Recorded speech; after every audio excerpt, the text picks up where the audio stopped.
손쉬운 농사, 돈 버는 농사.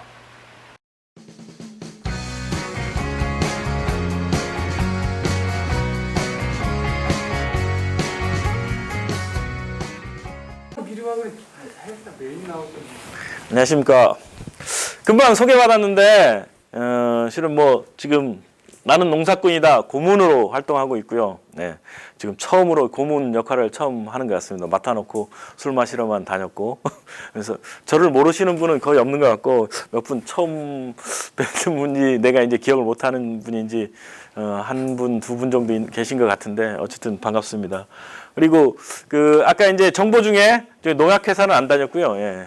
관련 비료 관련 그쪽 영양제 관련 그쪽 회사를 좀 다녔었습니다. 그리고 기술원에 있었고 기술원에서는 감귤 육종 했었고 기센터에서는 감귤 망감류 주로 했었고 그다음 토양비료 토양비료하고 농약이 작물보호 쪽을 맡았었습니다. 제가 실은 이 농약 굉장히 어렵습니다. 어렵고 어려운 게 저도 이제 이 농약을 담당을 하면서 진짜 농약이 어떤 건가 공부하려고 하는데 딱 이 책자 농약 사용 길잡이라는 진흥청에서 나온 저 책자를 보게 됐습니다. 그리고 저거를 보면서 이런 원리구나를 조금 깨달아서 이제 농약에 대해서 제가 이제 뭐 그 강의랄까 지도사들 상대로도 한번 했는데 농약을 공부하면서 굉장히 너무 어려워가지고 농가분들 이 농사 짓는 분들은 이해하기는 좀 어려울 것입니다. 근데 그렇지만 요런 그 원리로 이제 작동한다는 거를 조금이나마 좀 이해할 수 있는 그런 시간이 됐으면 좋겠습니다. 우선 농약은 이게 법적인 정의입니다. 법적인 정의는 뭐 잡초부터 시작해서 뭐 선충 이런 거를 다 죽이는 그런 게 이제 선충 바이러스 잡초 요거는 제초제 선충 같은 경우에는 살충제입니다. 균은 살균제 이런 걸 죽이는 거를 농약이라고 합니다. 근데 지금은 이 천연 농약들 천연 농약들도 농약의 범주에 포함되어 있고요. 그다음에 이것도 같은 내용인데 어쨌든 농약은 우리가 지금까지 알았던 그 상표명으로만 농약을 이해하면 굉장히 헷갈리는 게 있습니다. 우리가 과거에 그 문도 닫아. 과거에 제가 이제 지도사가 돼가지고 농가들한테 상담을 할 때 이게 여름에 이제 그 농약을 치면 새순에 치는데 코니도, 모스피란, 아타라를 이게 한 가지 약재를 쳐서는 안 되고 이렇게 돌아가면서 쳐야 된다고 계속 얘기를 했었습니다. 강의를 했는데 나중에 알고 보니까 그게 다 똑같은 약이었습니다. 이름만 다르지 물론 뭐 내용 성분도 조금 다르긴 한데 똑같은 사에이 니코티노이드 계통의 약재였는데 그것들만 계속 연용하다 보니까 이제 결국은 진딧물 자체가 거의 이제 그 내성을 가져버리는 그 니코티노이드 계통의 내성을 가지는 그 진딧물들, 목화 진딧물 같은 것들이 많이 나타나기 시작을 했습니다.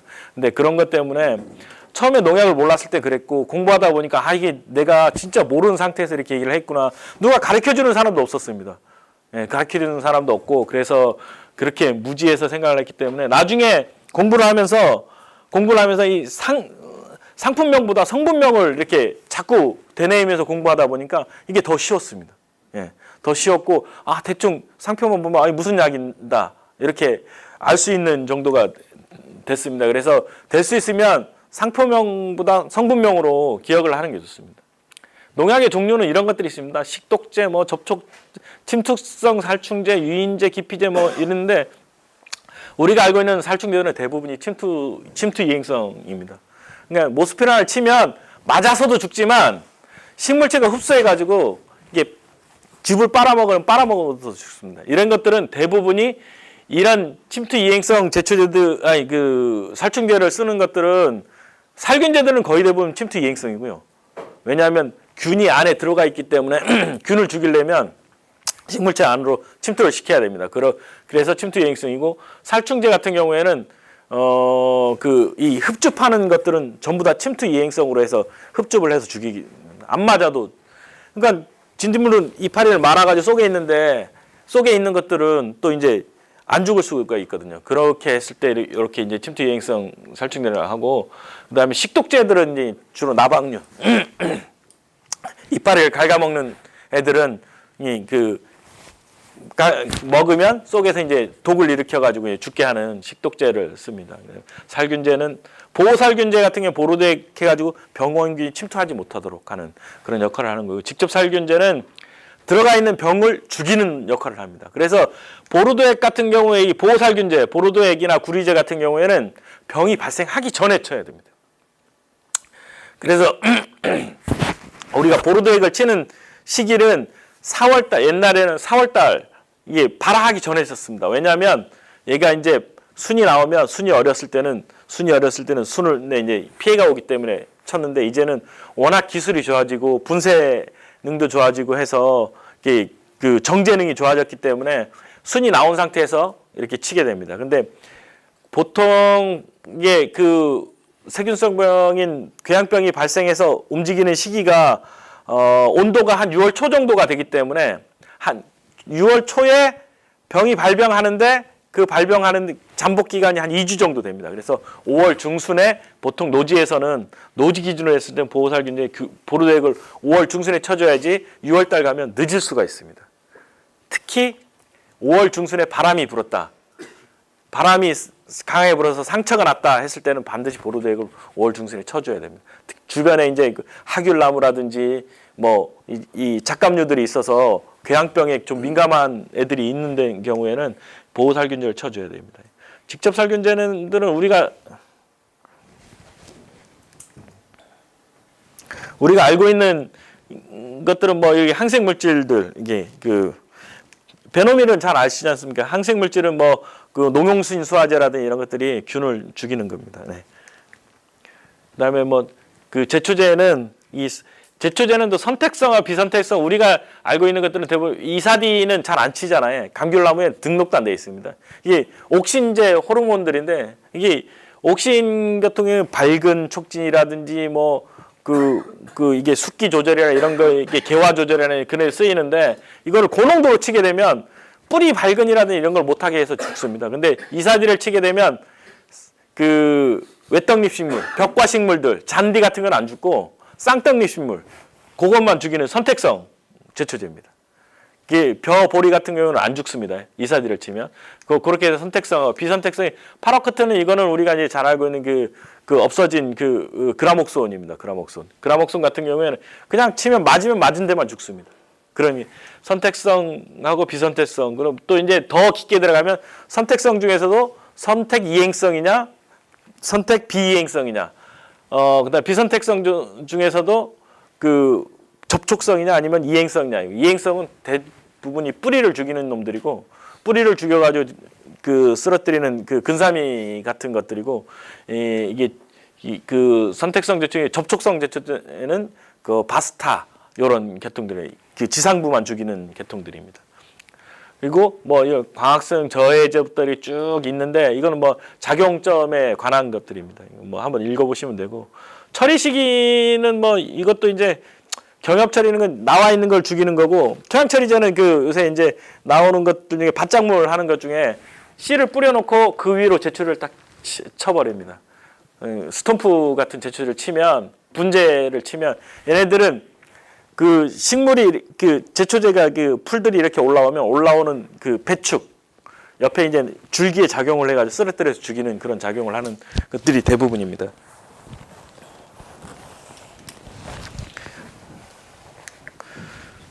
그다음 살비제. 그 왜 살비제는 응애는 방제할 때 응애가 응애 같은 경우에는 그 곤충이 아니고 거미류에 속하기 때문에 따로 이제 이게 다른 것들은 대부분이 그 종합살균제, 살충제에 거의 들어가는데, 그 응애는 잘 안 죽는 경우가 많습니다. 그거는 이게 얘만 유일하게 그 곤충류가 아니고, 곤충이 아니고 저기 그 거미류이기 때문에 그렇습니다. 예. 그다음에 농약의 범주에 속하는 것 중에 식물 생장 조절제, 우리 BA라든지 크레프논이라든지, 그다음에 어쨌든 부피 억제제로 쓰는 것들이 몇 가지 종류가 있습니다. 뭐 등록은 돼 있는데 제품 생산을 거의 안 하고 있는 게 좀 많습니다.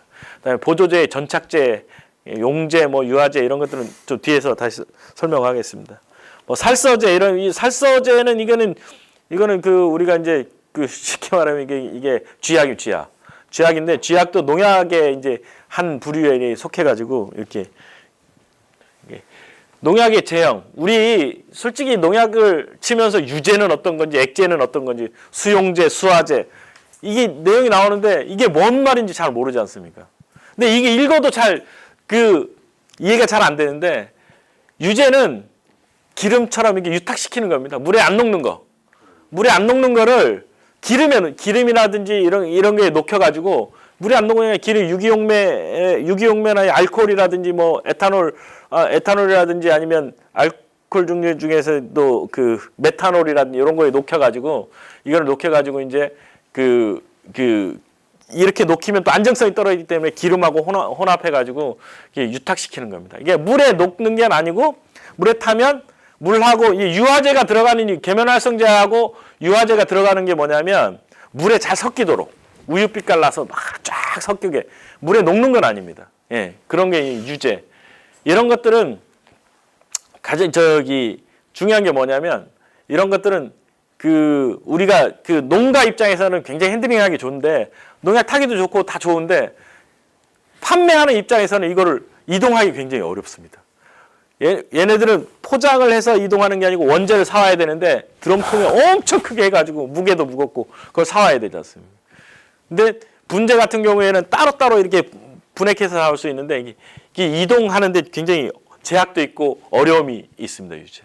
액제는 가장 좋은 약제입니다. 그냥 물에 녹는 겁니다. 물에 녹는 거. 물에 녹는 거를 물에 녹여가지고 물체에 가는 건데 안정성이 굉장히 떨어집니다. 그 안정성이 떨어져 동결방지제라든지 이런 거를 놓긴 하는데 액상제이 이게 이제 그 나무라든지 이런 데도 피해도 없고 굉장히 좋은 건데 굉장히 안정성이 떨어지고 이동성도 떨어지고 하기 때문에 이거는 거의 없습니다. 액제 자체는. 수용제. 이것도 물에 안 녹는 거를 이게 물에 녹는 원재를 증량제. 증량제는 우리가 원재는 요만큼밖에 안 들어가는데 너무 작게 들어가기 때문에 이거를 좀 크게 잘 우리가 요만한 아주 작은 종자를 이만한 평에 뿌리려면 다 뿌릴 수가 없습니다. 그러면 다른 모래라든지 비슷한 크기의 거를 많이 섞어가지고 잘 분산되게 뿌리도록 그렇게 하는 겁니다. 그래서 그런 증량제들 그런 거를 섞어가지고 이제 하는 건데 이게 가장 좋은 게 이게 수용제들이 물에도 잘 녹고 하기 때문에 수송이나 보관 이런 것들이 굉장히 좋습니다. 그래서 수용제도 좀 있는데 대부분이 농약들이 원재들이 물에 잘 안 녹습니다. 그래서 수화제로 많이 만들어요. 수화제. 우리 대부분이 농약들이 수화제지 않습니까? 수화제. 유제 내지는 수화제인데 수화제로 만드는 것들이 다 요런 단점들이 있기 때문에 그렇습니다. 이게 물에 녹지 않는 거를 여기 벤토나이트, 고령토 이런 거 다 흙입니다. 흙인데 돌가루들인데 이것들이 굉장히 안정성이 있습니다. 이렇게 원재하고 섞었을 때 화학 반응이 일어나면 안 됩니다. 화학 반응이 안 일어나고 물에 들어가서 녹여도 화학 반응이 일어나지 않아야 됩니다. 그런 것들이 우리가 보면 거의 벤토나이트, 고령토 이런 것들이 거의 있습니다. 거의 뒤에 증량제를 찾아보면 농약 뒤에 보면 다 이런 것들이 있습니다. 이런 거에 섞어가지고 이런 식으로 해서 수송 보관 조제가 쉽고 아주 저렴한 겁니다. 그래서 수화제를 많이 선호하고 많이 하고 있습니다. 액상수화제는 그거를 또 이제 물에 녹여가지고 이동하는 겁니다. 입상 수화제는 그 수화제를 만든 거를 이게 그 수화제는 가루기 때문에 막 날립니다. 날리지 않도록 우리 저희 아타라 하면 약간 국수 잘린 것처럼 그렇게 돼 있지 않습니까? 그거를 입상 수화제라고 합니다. 그거를 다른 접착제 같은 거를 섞어가지고 이렇게 또 붙여놔가지고 물에 잘 퍼지도록 하는 거 입상 수화제입니다. 기타 제형 유탁제, 미탁제 엄청나게 많습니다.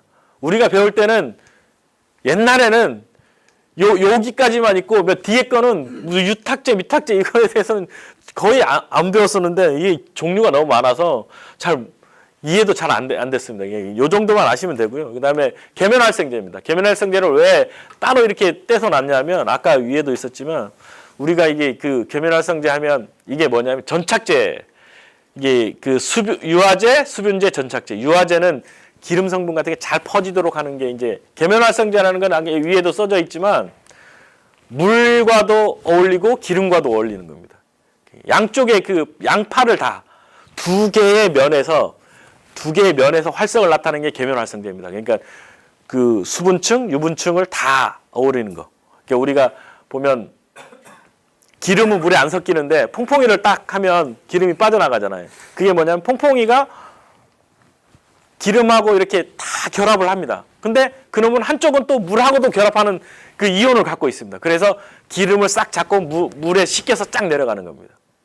그래서 계면활성제가 그런 겁니다. 근데 계면활성제 뭐 친수성이 가장 작은 거는 1, 가장 큰 건 40해서 이렇게 쭉 하면 뭐 소포제업되기 이런 용으로 쓰는데 보통 유화제 요 정도로 씁니다. 예, 요거는 우리가 계면활성제를 제가 놓은 거는 뭐냐면 전착제로 나오는 것 중에 제 그 감귤에 그 등록된 거는 마쿠피카밖에 없습니다. 마쿠피카, 마쿠피카 이렇게 상표명으로는 두 가지 나오는데 마쿠피카밖에 없는데 요게 굉장히 그 확전성이라든지 이게 부착성이라든지 이런 게 굉장히 좋습니다. 그 계면활성제가 또 침투성까지도 이제 그 고려를 해서 하는 거기 때문에 이런 것들은 농약을 칠 때 조금 그 섞어줄 필요성도 좀 있습니다. 살균제 중에 우리 그 지금 뭐 망감류는 거의 대부분이 꽃이 독립적으로 피기 때문에 망감류 하시는 분들은 독립적으로 피기 때문에 그 제피곰팡이 크게 문제가 안 되는데 제피곰팡이병 같은 경우에는 꽃잎 자체가 이게 그 시들어갈 때 치지만 얘네들은 그 꽃잎 자체가 물이 잘 안 묻고 튕겨나가는 그 성질들이 있습니다. 근데 이 전착제를 섞어서 마쿠피카를 섞어서 뿌려주면 침투가 잘 돼서 골고루 잘 묻습니다. 그래서 제피곰팡이병이 잘 안 걸리는 그런 현상이 있습니다. 그래서 그거 하고 그다음에 노궁해라든지 참원지응해 아주 작은 응애 계통은 전착제를 섞어서 뿌려주는 게 훨씬 좋습니다. 물론 응애약도 전착제를 뿌려주는 게 좋습니다. 섞어서 뿌려주는 게 좋습니다. 그 외의 거는 크게 감귤에는 전착제 필요가 없습니다. 할 때마다 섞어서 칠 필요는 없습니다. 그리고 특히 노지 감귤 같은 경우에는 우리가 이제 그 요새 하는 게 다이센 칠 때 그 기계유제 한 바가지 정도, 100마리 한 바가지 정도 이렇게 딱 나가지고 치지 않습니까? 그게 이제 그게 약간의 계면활성 역할도 합니다. 물론 한 400배 정도는 돼야 계면활성제 역할을 깊게 하는데, 근데 그 한 바가지 자체도 부착성이라든지 그다음에 이 확전성을 굉장히 많이 높여주는 역할을 합니다. 그래서 노지에는 굳이 다른 것보다 기계유제가 좋을 것 같고, 예, 우리 그 하우스에서 할 때는 꼭 필요하면 응애 중에서도 작은 응애, 참원지응애나 노궁애하고 그다음에 제피곰팡이병 정도는 그 계면활성제를 섞어가지고 뿌려주는 게 좋습니다. 그림에 이게 책에 나와 있는 건데 대체적으로 이렇게 생겼습니다. 너무 어려워가지고 저도 농약으로 들어가겠습니다.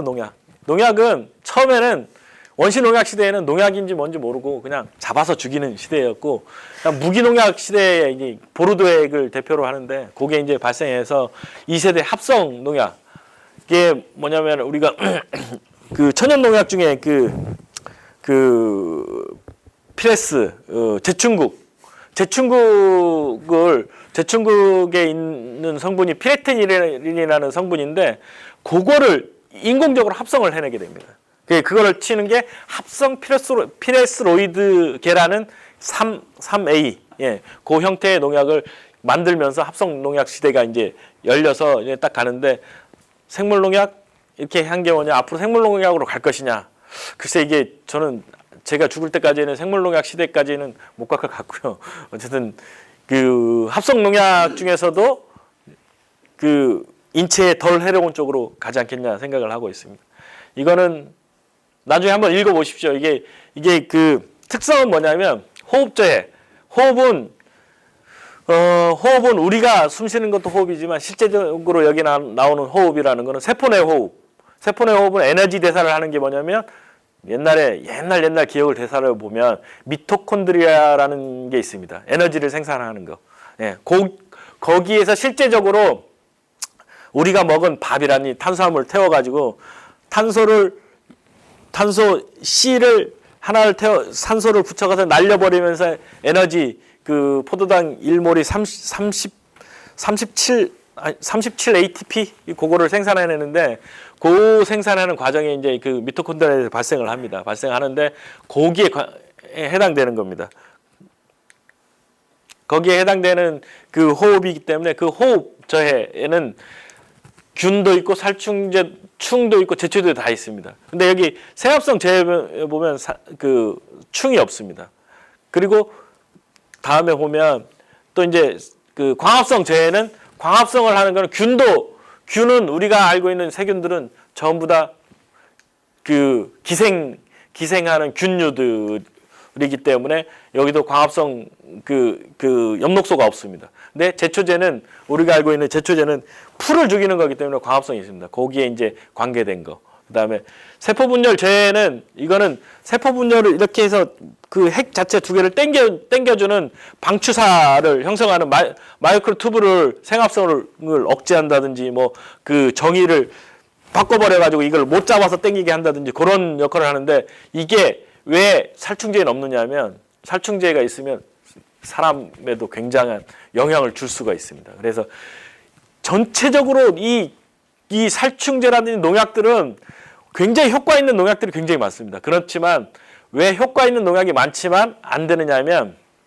인체에 또 굉장히 독이 큽니다. 그래서 인체의 독성이 일정 수준 이하가 되지 않으면 절대 그 농약으로서 그 인정을 받을 수가 없습니다. 예. 그 우리 이제 살균제입니다. 살균제 여기 착화까지 있습니다. 착화까지 있는데 다 알 필요는 없습니다. 그리고 우리가 살균제를 하는 거는 살균제 들어가기 전에 균은 어디까지 이걸 균이냐면 요 지금 원핵생물균, 시원세균, 시원세균까지는 우리 그 살균을 할 수가 없습니다. 죽일 수가 없습니다. 여기 진정세균, 홍색광합성세균, 여기 세균류가 있고 원시 진핵생물 이게 뭐냐면 여기 곰팡이로 가는 겁니다. 곰팡이. 진핵생물이라는 거는 우리가 이 뒤에서도 보여드리겠습니다만은 세균은 세포 내 핵막으로 이렇게 둘러싸이지 않고 그냥 흩어져 있는 겁니다. 진핵이라는 게 뭐냐면 핵막이 이렇게 DNA가 핵 안에 이렇게 쌓여 있는 겁니다. 그 형태에 따라 가지고 죽일 수 있는지 못 죽이는지에 따라 달라지게 됩니다. 그렇게 되기 때문에 우리가 이제 세균은 뭘로 죽입니까? 항생제 그 마이신하고 동제밖에 없습니다. 농약 자체가 세균을 죽이는 거. 다행히 감귤에 감염되는 세균병은 딱 하나, 궤양병밖에 없습니다. 궤양병 말고는 다 진핵생물이기 때문에 그게 진균을 죽이는 것들입니다. 그나마 이게 다행인 거죠. 세균이 많으면 세균병은 죽일 방법이 없습니다. 보르도액을 무조건 막 쳐대지 않으면 보르도액이나 동제를 쳐대지 않으면 죽일 수가 없습니다. 나중에 그 어떻게 죽이는지도 설명해 드리겠습니다. 뭐 가부터 좀 이게 DNA 구조입니다. 이게 막 엄청나게 어렵습니다. 어려운데 DNA가 이렇게 돼 있는데 실제적으로 이게 3' 방향에서 5' 방향에 3' 방향으로 이렇게 복제돼 나가는데 여기 이제 그 DNA는 이렇게 두 가닥으로 꼬여 있다 생각 아시죠? 이게 요거는 꼬여 있는데 싹 모아주는 역할을 하고 이게 복제돼 나갈 때 요게 이제 쫙 가면서 벌려주는 역할을 합니다. 그리고 쫙 복제돼 나가는데 무조건 5에서 3방향으로 복제돼 나갑니다. 그렇기 때문에 여기도 5에서 3방향이기 때문에 이렇게 복제돼 나갑니다. 중간에 하나씩 떼집니다. 근데 요 DNA 리가제라는 놈이 중간중간에 붙여주는 역할을 하는데 요런 효소들을 억제하는 역할을 하는 것들이 핵산합성 저해하는 거 1번 농약입니다. 근데 너무 복잡한데 그 중에 감귤에 있는 거는 딱 4번. 예, 요거밖에 없습니다. 이게 세균병입니다. 세균병. 예, 세균병. 1부터 3까지는 감귤에 등록된 농약이 없습니다. 대체적으로 이런 형태를 띈다는 것만 아시면 됩니다. 그 다음에 나는 세포분열, 요거는 농약이 굉장히 많습니다. 베노밀부터 시작 톱신까지가 이게 지금 이렇게 돼 있는데 이게 전체적인 하나입니다. 막 엄청나게 이게 뜯어보면 하나인데 선이 쭉 가는 겁니다. 세포가 두 개로 딱 DNA가 두 개로 이렇게 분리가 되면 그걸 양쪽으로 이렇게 끌어당겨 가지고 가운데 세포막이 이렇게 생기는데 끌어당길 때 끝에 방추사가 이렇게 나갈 그 실입니다. 실. 이거를 실이 이게 합성되지 못하도록 하거나 아니면 요거를 요 위치를 바꿔버리는 겁니다. 그러면 얘가 가서 DNA를 딱 잡아야 되는 결합해야 되는 결합 못하게 하는 겁니다. 그런 역할을 하는 것 중에 이런 농약들이 있는 겁니다. 이게 지금 내가 이거를 하는 게 호흡 저해하면 도대체 호흡저해가 뭔지를 모르니까 요거에 대해서 좀 얘기를 하는 건데 호흡저해는 저희는 다번인데 다 3, 4, 5 이렇게 돼 있는데 이게 미토콘드리아 내 막입니다. 막 여기 요렇게 보이는 게 막 내에서 이게 전자가 밖으로 막 요 전자 H 플러스가 보이지 않습니까? 요걸 밖으로 막 꺼냅니다. 에너지를 막 꺼내면 이게 밖에는 플러스가 많고 안에는 마이너스가 많으면 이 전이차, 그러니까 이게 전압 차이가 생기기 때문에 그 전압 차이에 의해 가지고 이 H 플러스가 안으로 쫙 들어오면서 이게 전기가 생성되기 때문에 ADP라는 게 ATP로 합성됩니다. 이 ATP가 뭐냐면 아데노신 트리포스페이트라고 아데노신이라는 그 물질에 3개의 인산이 이렇게 붙어 있는 겁니다. 하나의 인산이 떨어질 때 7.3kcal의 에너지가 생기는데 요렇게 그 전기 에너지를 화학적 에너지로 딱 전환을 해가지고 이렇게 그 저장을 하게 됩니다. 모든 생물들이. 사람도 마찬가지.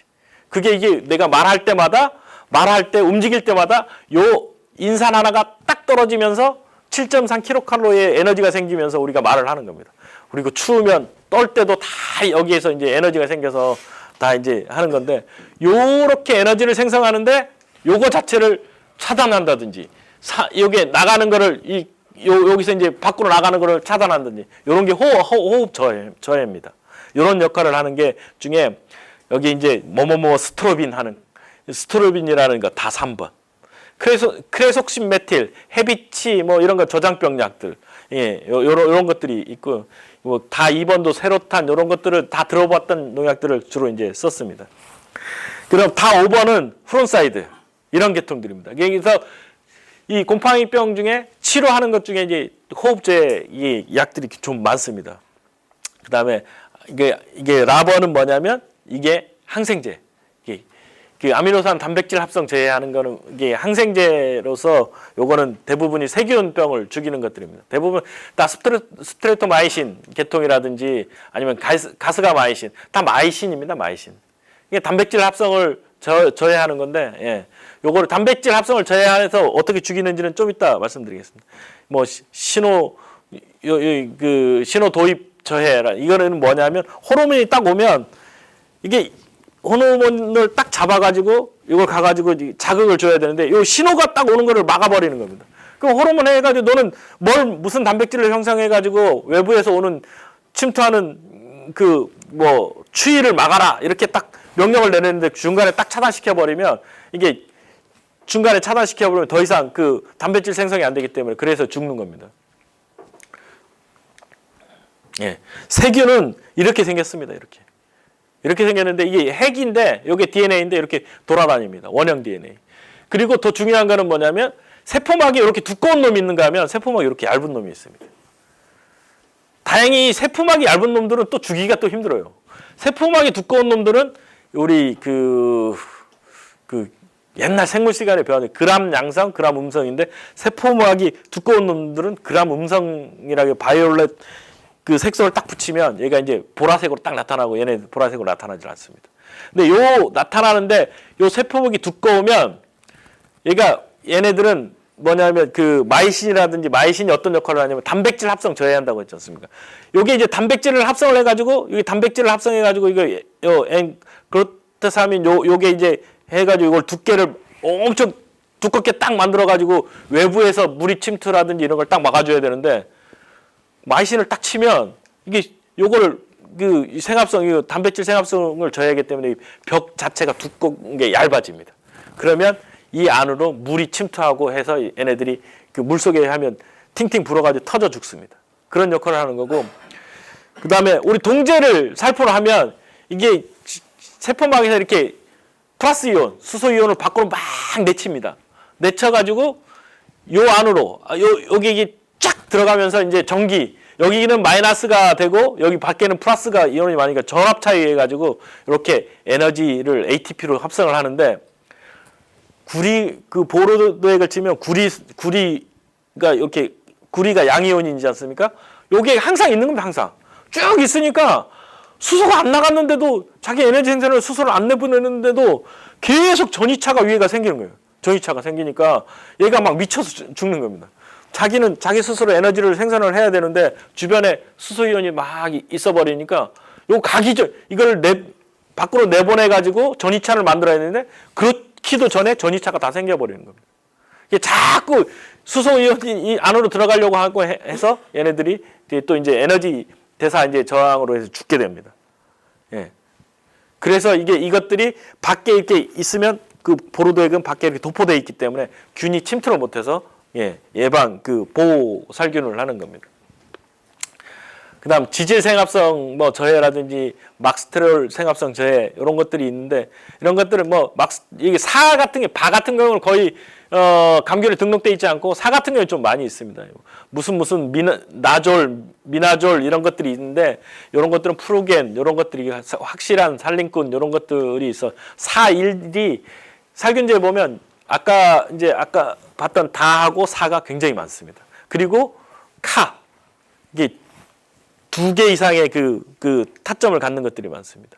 그 다음에 아도 거의 없습니다. 예. 요거는 아는 딱 하나, 아오가 있어가지고, 이거 뭐 스트로빈하고 있어가지고 이렇게 써놓은 거고요. 자도 거의 없습니다. 멜라닌 색소는 이 곰팡이가 딱 들어가면, 세포내에 딱 들어가면 세포가 자기 괴사를 하거나 이게 자기가 딱 죽어버리거나 곰팡이 딱 침투하면 죽어버립니다.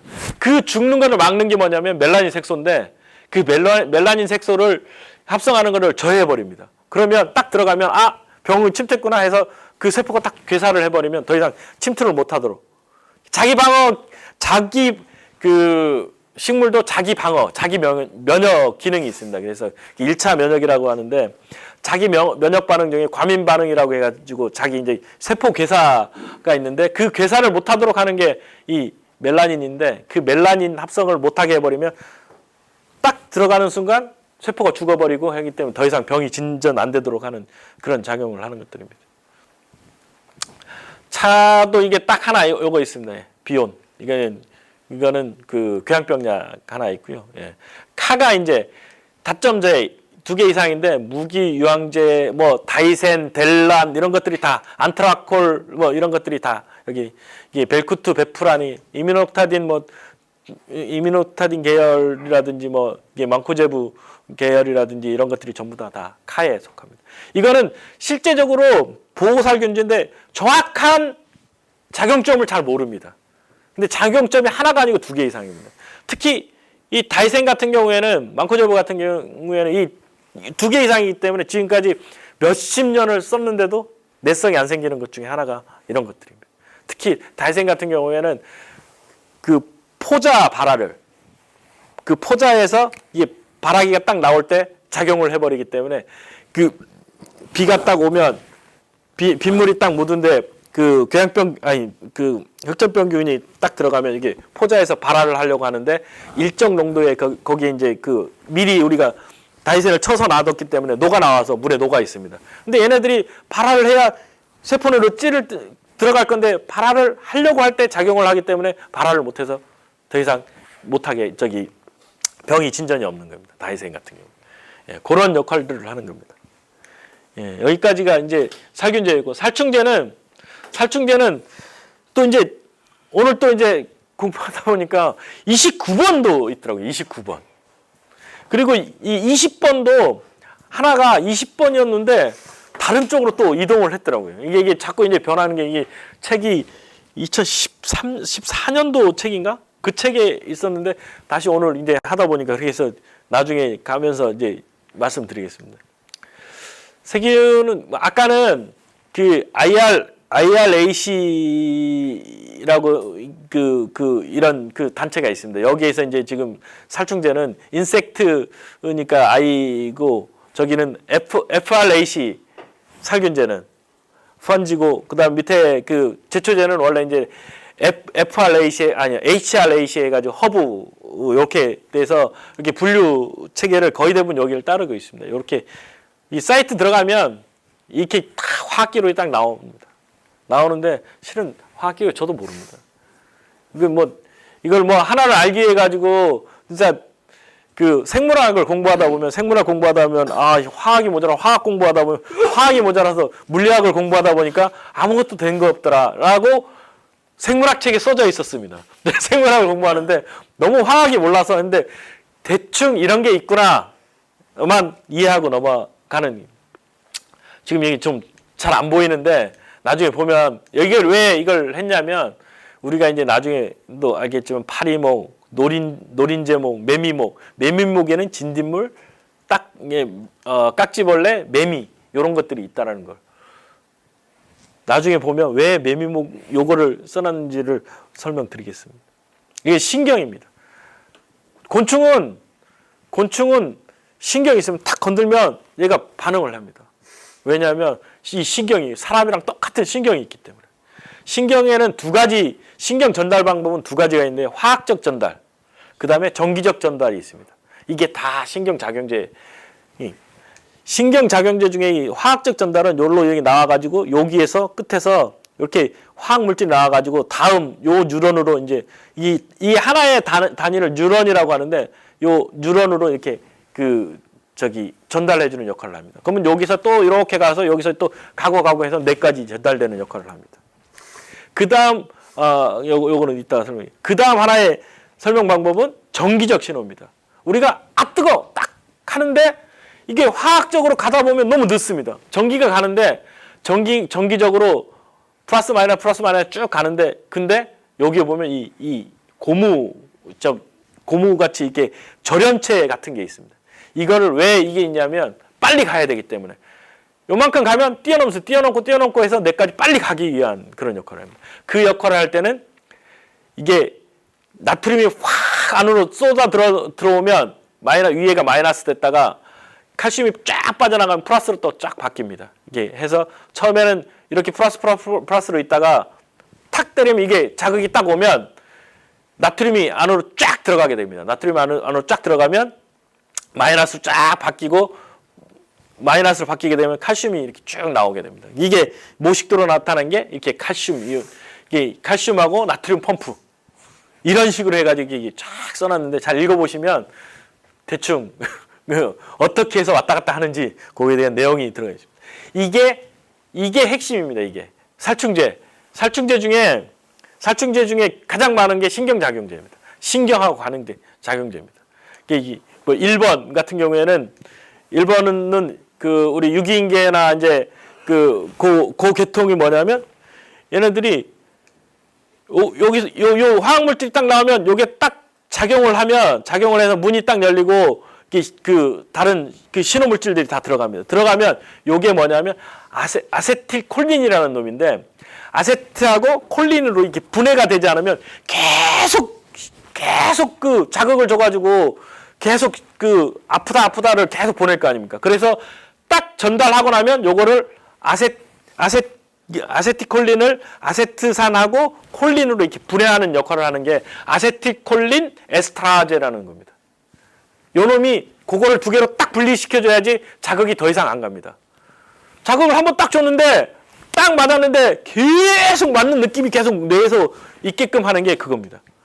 딱 맞았는데 이걸 딱 분해시키는 놈을 딱 억제를 시켜보니까 여기 딱 붙여가지고 계속 자극을 주는 겁니다. 그래서 죽이는 게 1번입니다. 1번. 예. 뭐, 그 다음에 2번은 여기 GABA 이게 수소이온이 이렇게 안으로 들어가고 통로인데 그거를 이제 뭐를 해가지고 요걸 억제해가지고 이게 열어놔가지고 계속 들어가게 해버립니다. 근데 2번 같은 경우에는 감균에 등록된 건 없습니다. 예. 그런 내용들입니다. 이게 지금 제가 이제 그 책자에 나와 있는 거는 뭐 실제적으로 요거 6번, 22번, 3번, 18번밖에 없는데 뭐 4번도 여기에 작용한다 이렇게 대충 그 조금 더 적어 놓긴 했는데 예. 요렇습니다. 신경이 이 부분이 어디냐면 요겁니다. 요거. 그다음에 요렇게 해 가지고 이게 수용체가 여기에 딱 붙으면 요 화학 물질이 안으로 들어가 가지고 요게 이제 다시 들어가는데 요게 아세틸콜린인데 요거를 아세트산하고 콜린으로 딱 분해시켜 주는 그 효소를 막아버리는 겁니다. 그 내용입니다. 이게 아세틸콜린은 에스트라제 저해 1번. 카바메이트계하고 유기인계가 있는데 여기 시네스팀에서 아세틸콜린, 아세트산과 콜린으로 분리하는 효소를 억제해 버리는 겁니다. 그러니까 여기 딱 붙으면 화학적 신호가 계속 보내는데 딱 붙어가지고 일정 딱 들어가면 이걸 딱 분해시켜가지고 거기 이게 자극을 수용체를 딱 떨어지게끔 해야 되는데 그렇지 못하기 때문에 죽는 거죠. 근데 이게 보면 카바메이트계는 쉽게 알 수 있는 게 무슨 카브입니다. 대부분 다. 그다음 퓨란. 예. 요렇게 하면 1A구나. 이렇게 생각하면 되고 유기인계는 또 딱 보면 무슨 진원, 무슨 티온, 말라티온. 예. 무슨 페이트, 무슨 이트, 포스 이런 게 우리 유기인계 중에 우리가 이제 가장 잘 아는 게 DDVP. 그게 이제 디클로로보스입니다. 포스, 보스 이런 것들이 다 이게 유기인계됩니다. 왜 그런 이 유기인계가 굉장히 강력한 살충제인데 이거가 없어지느냐 하면 인체 독성이 굉장히 강합니다. 특히 디클로로보스라든지 메소밀 같은 것들 이런 것들이 다 없어지는 이유 중에 이게 인체 독성이 강한 것으로 계속 없애는데 또 이제 돌격대는 디클로로보스, DDVP 성분하고 이렇게 섞여가지고 나온 것도 있습니다. 예. 그런 것들 때문에 이 1A가 카바메이트계나 유기인계 중에 이것들이 굉장히 인체 독성이 강하기 때문에 앞으로 제일 빨리 사라질 놈 중에 하나입니다. 이 화학기호는 그렇게 중요하진 않고 이게 갖다 놓은 게 뭐냐면 같은 카브, 퓨란, 카브 요 놈들을 보면 이게 요게 작용점입니다. 똑같은 놈들입니다. 예.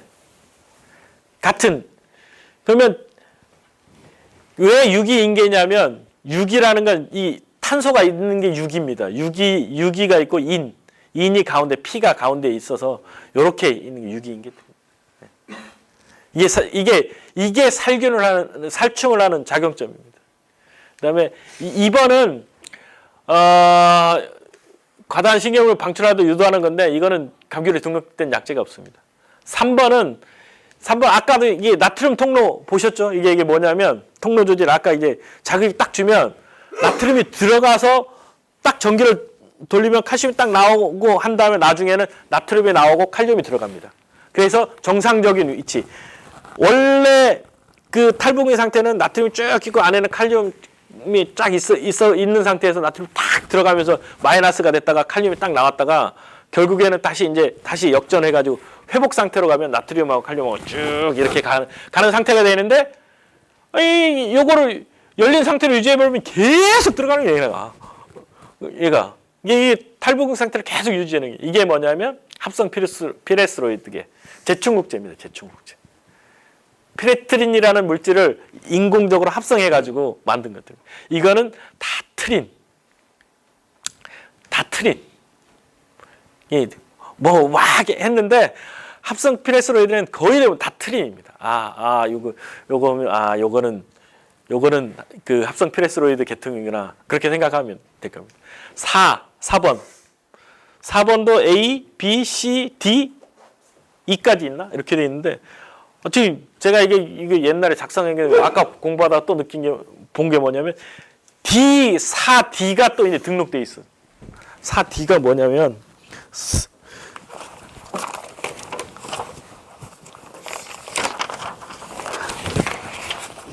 4D가 조팝나무 진딧물하고 화살깍지벌레 이제 하는 플루피라디퓨련이라는 그런 물질인데 4D까지 있었나 해서 찾아보니까 4D도 있더라고요. 예.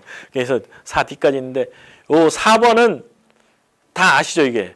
디노데프란, 아세타미프리드. 아세타미프리드는 뭐 그 모스피란이고 이미다클로프리드는 이거는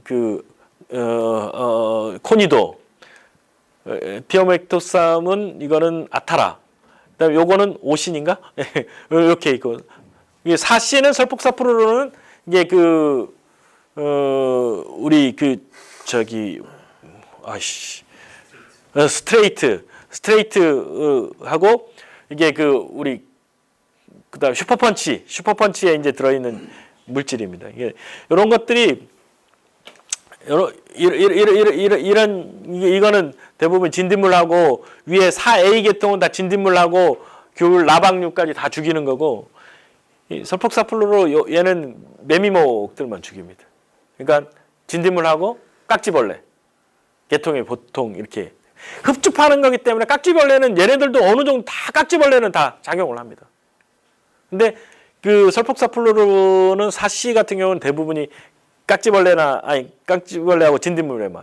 지금 아까 4D도 깍지벌레하고 진딧물만 등록되어 있는 걸로 봐서는 나박류는 안 되는 걸로 이제 추정이 됩니다. 정확하게 찾아보지 못했습니다. 예, 요것도 이제 과학기구가 이렇게 된다라는 것만. 5번은 스피노사이드. 요것도 뭐 아세틸콜린하고 이제 아세틸콜린 수용체 결합력을 비상적으로 강화시키는 건 뭐냐면 얘가 딱 붙었는데 수용체 딱 붙었는데 떨어져야 되냐 떨어지지 못하도록 딱 붙여버리는 겁니다. 그러면 이것도 이제 신경작용 계속 가도록 그런 신경작용인데 스피노사이드가 뭐냐면 이게 부메랑. 예. 그리고 스피노토람도 있습니다. 똑같은 스피노토람으로 되어 있는지 다른 약제 이름으로 되어 있는지 정확히 모르겠는데 찾아보면 예. 그다음에 6번이 근래에 많이 사용하는 아바맥틱 벤조에이트. 밀베메틱은 밀베노크. 예. 이거 다 항생제 계통인데 이것도 염소는 음이온이기 때문에 염소 통로를 염소가 이제 염소도 음이온 양이온 관계에서 이걸 조절을 못하게 해가지고 신경을 자극하는 이게 지금 다 신경 작용제들이기 때문에 예. 그다음에 매미보고 해충에 대한 선택제 이게 피리플로퀴나존이 피리플로퀴나존은 왕중왕은 요거하고 그다음에 아까 아바메틱이 이제 이게 섞여 있는 거고 이거는 팡파레스 피메트로진이 체스. 예. 이게 매미목 해충의 섭식제. 아까 매미목이 진딧물, 깍지벌레, 그다음에 또 뭐 있었지? 예, 그거 매미. 예, 요건데 깍지벌레하고 요게 얘네들이 죽이는 게 깍지벌레하고 진딧물입니다. 그게 뭐냐면 굶어 죽게 합니다. 굶어 죽게. 딱 얘네들 빨아먹어서 딱 들어오면 내가 안 먹어도 배가 부른 거야. 그래서 죽습니다. 예. 물론 약간 접촉성 독도 있습니다. 이게 뿌려보면 맞아서도 죽습니다. 예. 맞아서 죽고 이게 그런 역할을 하는 겁니다. 그다음 밑에 것도 카타파이드 클로라이드 계통이 좀 있긴 했는데 그렇게 중요하게 많이 사용되는 농약은 아닙니다. 예. 여기서도 좀 이마트라즈도 몇 개 있는데 거의 없습니다. 그다음에 22번 같은 경우에 인독사카브가 좀 많이 있습니다. 인독사카브가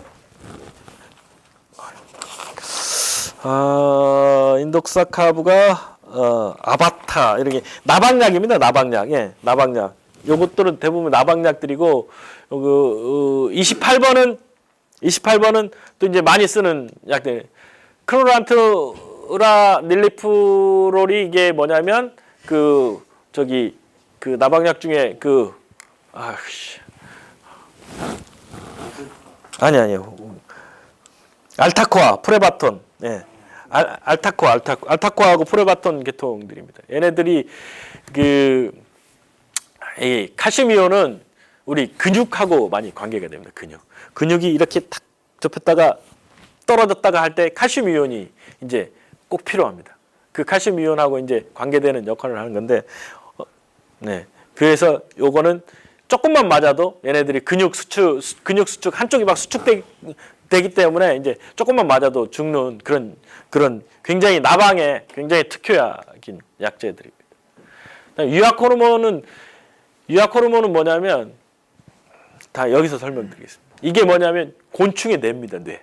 뇌에서 우리가 아는 것처럼 이게 완전 변태하는 놈들은 알에서 1령, 2령, 3령, 4령, 5령, 번데기, 그 다음에 성체까지 이렇게 나방이 이렇게 쭉 가는데, 요게 액티손이라는 물질이 딱 나오면,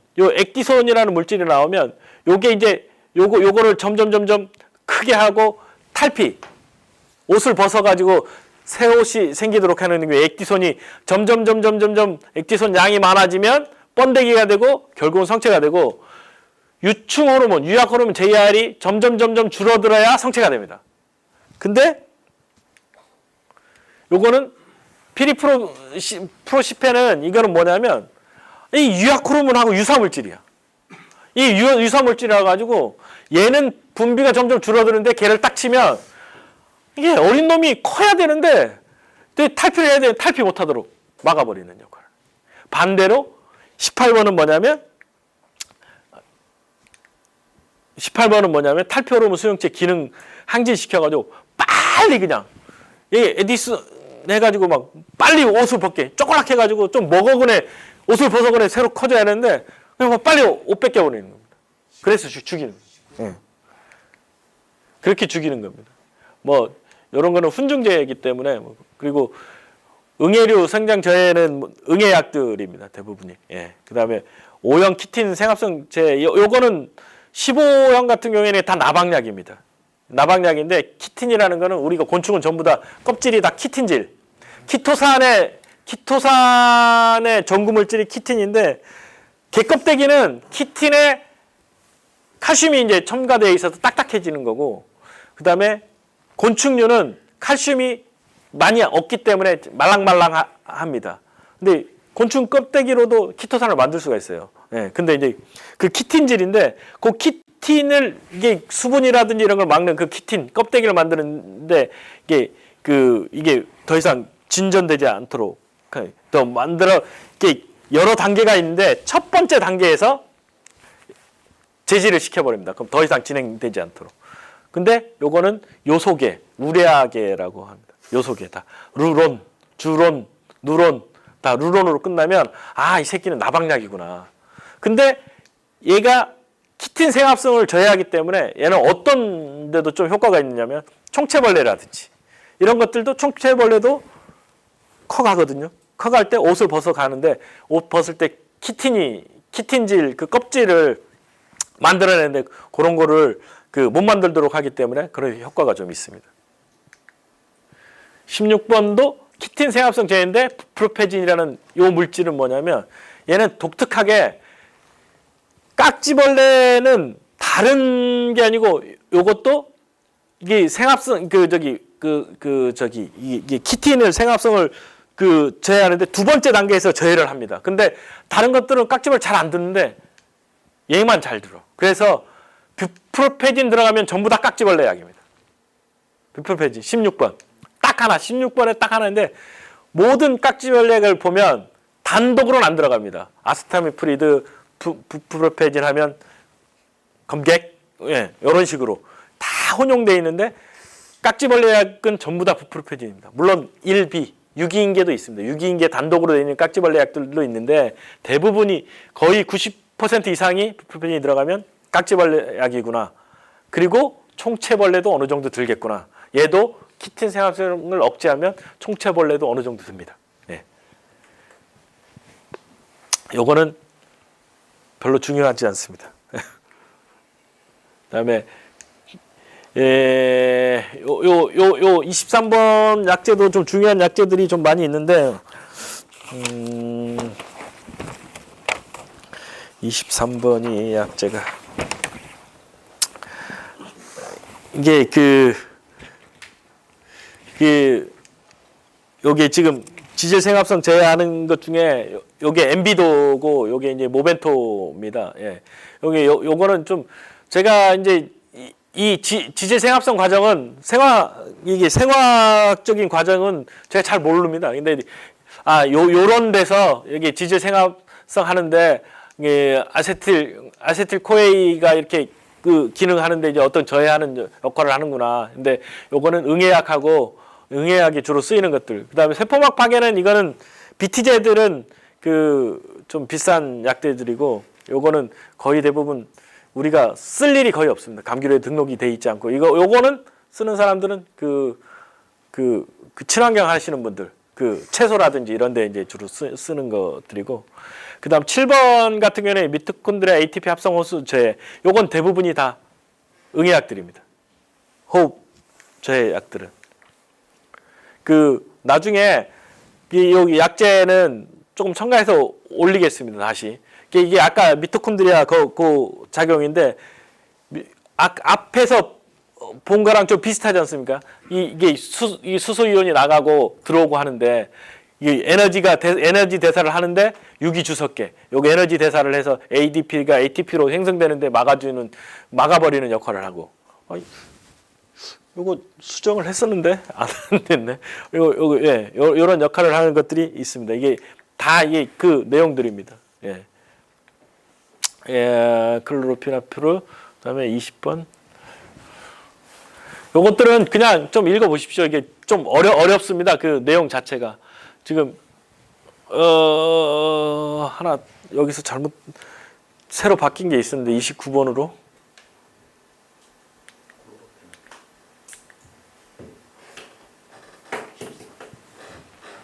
지금까지도 어렵습니다. 예. 지금 아니 그 한번 그 어려워도 한번 정도 들어보고 몇 번 읽어보면 대충 좀 이해될 겁니다. 지금 어쨌든 여기까지 24번, 25번까지도 다 아까 그 호흡 작용과 관계된 거고 그다음에 그 불분명한 것들이 있습니다. 뭐 피막 형성하는 거 기계유제 파라피놀 이런 거는 뭐 질식시켜 죽이는 거고 그다음에 이제 나중에 그 뒤에 것들은 저도 잘 모르는 약제들입니다. 잠깐만 아까 하나 바뀐 거 얘기를 해줘야 되는데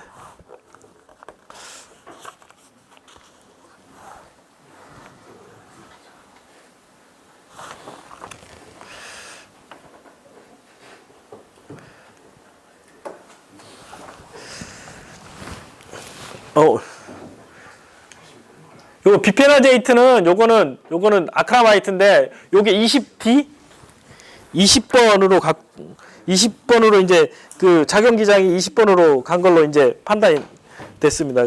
그래서 요거는 여기 나중에 수정해서 올려놓도록 하겠습니다. 그다음에 이거 제초제인데 제초제는 대충 이런 게 있습니다. 제초제 약제만 딱 약제 한 장에 들어갑니다. 근데 우리가 알고 있는 글리포시네이트 암모늄 보면 보통 암모늄 그다음 암모늄하고 P 이게 시네이트 글루포시네이트 하면 요게 뭐냐면 암모늄이 들어있으면 우리가 바스타입니다. 바스타. P면 요번에 우리 그 회장님이 올렸던 바로바로 자쿠사. 이것들은 P나 암모늄이나 이런 것들은 뭐냐면 이게 그 유도체입니다. 식물체 안으로 잘 흡수되도록. 시네이트만 하면 흡수를 잘 하는데 암모늄이나 P, 포타슘, K, 칼륨 이런 것들을 비료를 성분을 좀 섞어줍니다. 그러면 그 이온 자체가 흡수력이 아주 좋아집니다. 그런 역할을 하는 거고 요 글리포시네이트는 다 요것들은 시네이트면 전부 다 지상부만 죽이는 걸로 보시면 됩니다.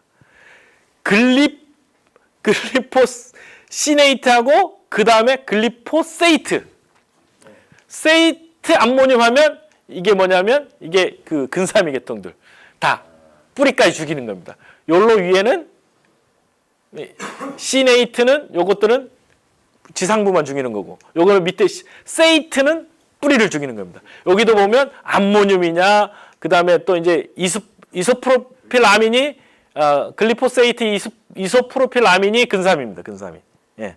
요 근사미에 막 이게 다른 게 섞여 있는 건데 그런 겁니다. 이게 포타슘, 이게 글리포세이트 포타슘은 뭐냐면 포타슘은 K, 칼륨을 영어로 포타슘이라고 하는데 요겁니다. 요게 붙어 있으면 이게 어떻게 보면 거의 비슷비슷한 것 같아요. 흡수력만 좋아. 이게 왜 이런 이온 자체가 식물하고 작용이 달라지냐면 식물이 이런 이온 하나가 붙은 게 암모늄이 붙느냐, 인산이 붙느냐, 칼륨이 붙느냐에 따라 가지고 흡수력이 다릅니다. 식물체마다. 예. 그래서 요거에 잘 반응하는 놈이 있고 이소프로필 아민에 잘 반응하는 놈이 있고 암모늄에 잘 반응하는 놈이 있는 겁니다. 그래서 조금 다르긴 하는데 그 요 밑에는 막 제가 잘 안 쳐봐서 잘 모르는 약들이고 대체적으로 나 위에 약들을 주로 치는데 딱 칠 때 그 기계 유저를 좀 혼용을 합니다. 왜냐하면 이게 풀은 털이 많습니다.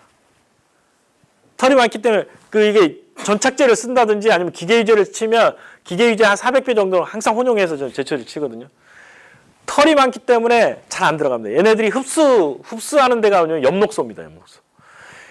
대부분이 엽록소로 흡수를 하기 때문에 풀은 줄기도 엽록소, 녹색이 있기 때문에 엽록소가 있습니다. 줄기에도 흡수를 합니다. 특히 망초 같은 거 털 엄청 많은 것들은 그냥 치면 잘 안 죽습니다. 기계 유저 딱 섞어가 치면 다 죽습니다. 진짜 잘 죽습니다. 그런 것만 아시면 됩니다. 예. 제초제는 아까 이거 지금 아까 했던 요소는 뭡니까 그러면? 요소를 탄다. 요소를 타는 것도 그게 흡수력을 높이기 위한 그런 역할인데 실제적으로 안 타도 되는 게 뭐냐면 다 이렇게 피, 암모늄, 포타슘 이런 것들이 다 끼어져서 유도체를 다 만들어 놓은 겁니다. 굳이 탈 필요는 없습니다. 요소가 흡수력이 워낙 좋기 때문에 그걸 따라가지고 같이 흡수되는 겁니다. 예, 그런 역할. 예, 요소를 흡수력을 좋기 위해서 놓는 겁니다. 근데 요소를 좀 많이 넣게 되면 이게 뭐냐면 토양에 다시 유도해서 다시 들어가거든요. 토양에서 그러면 요소 자체가 토양에 우리가 이제 비료를 준 상태에서 또 요소를 또 치고 하면 이게 또 양분적으로 문제가 있으니까 안 치는 게 좋습니다. 안 치는 게. 저는 별로 치라고 잘 안 합니다.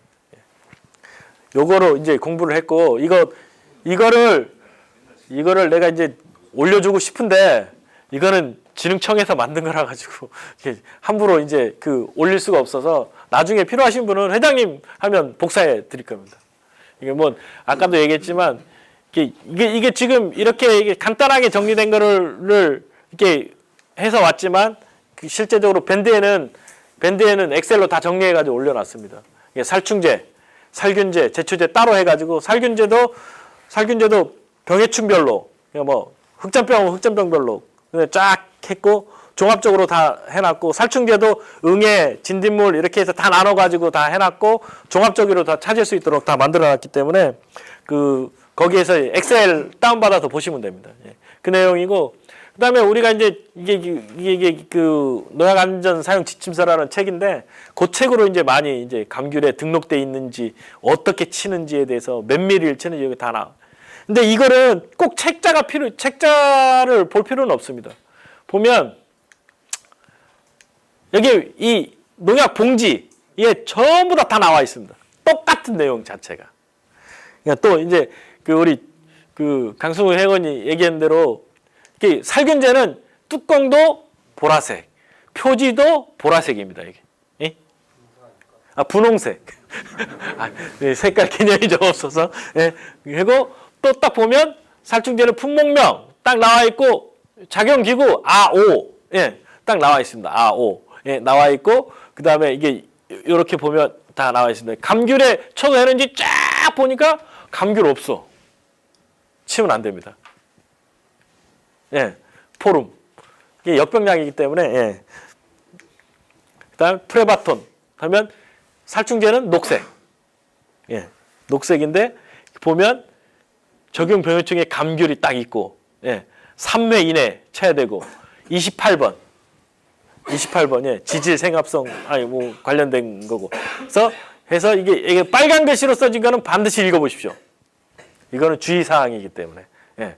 그리고 한 번쯤은 내가 농약을 칠 때 이게 농약이 어떤 농약인지 이거 어떻게 하면 안 되는지 뭐랑 섞으면 안 되는지 된 모든 내용이 다 나와 있습니다. 한 번쯤은 읽어보십시오. 병에도 나와 있습니다. 병에도 이렇게 탁 6+4 슈퍼펀치 아까 얘기했던 아바맥틱 서프록사프로르 이게 6A 4C 이렇게 딱 6번 6A하고 4C입니다. 예. 요거 해가지고 이렇게 제초제는 노란색, 제초제도 H, G 이렇게 다 나와 있지 않습니까? 예. H가 뭐 글루타민 합성 제인가 그렇게 되는데 예. 그렇게 해서 그렇게 다 나와 있습니다. 그리고 사이트 이 농약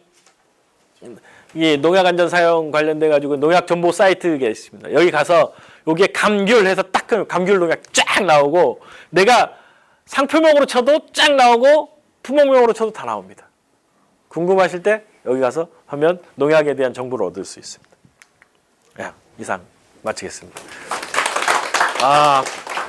제가 딱 1시간에 끝내려고 했는데 거의 1시간 15분이 됐습니다. 그동안 들어줘서 고맙습니다. 어려운 거. 네.